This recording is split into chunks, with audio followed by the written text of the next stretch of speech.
Hello to my parents and somewhat the professionals. This one is still going to be relevant for you because today I'm going to be talking to you from the comfort of a hotel bed in Lincoln, where I'm working with some young people once again.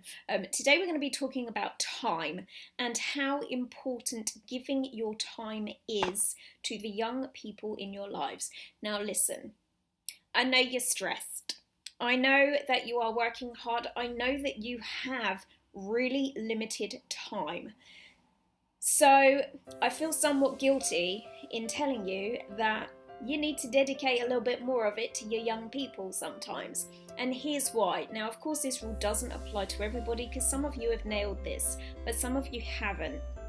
And we know that you haven't nailed it yet because we are seeing the ramifications and the effects upon your children in terms of their behaviour and their levels of comfort versus anxiety that they're experiencing in their world. The question really is, for those of you who have no time, how do we find the time for you to be able to invest more of it into the young people that are in your lives? Well, I believe I have a solution somewhat. The solution really is in not having to find more time from somewhere or to necessarily give up any of what you're doing already.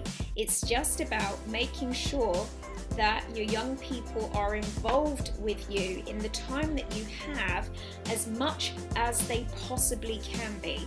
For example, let's say that you get home from work and the very first thing you do is that you need to cook the dinner for everybody. So here's what you're going to do. You're going to get your young people involved in the cooking of the dinner. You're going to make it family time. You're going to eat together. When you eat together, you will talk together.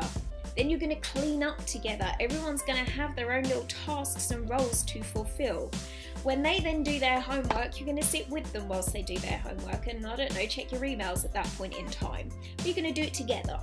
Perhaps there will be some, I don't know, polishing of shoes or brushing of teeth. Do it together. What I'm talking about here is making sure that in the time that you have where you physically are together, don't lead separate lives at that point in time.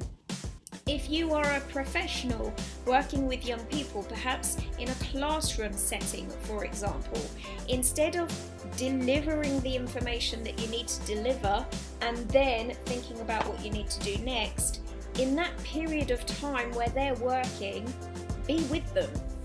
Actually be together with them, even if you have got your own stuff to be thinking about in terms of what you need to plan for what's happening next, perhaps what it is you might be delivering in the next segment. Go to a table, sit with those young people and be there with them together.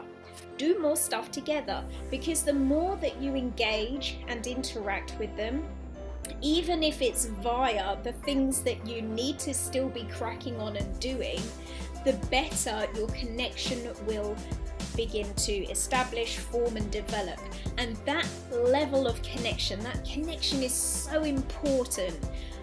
It lets them know that they can come to you when they're gonna need to come to you.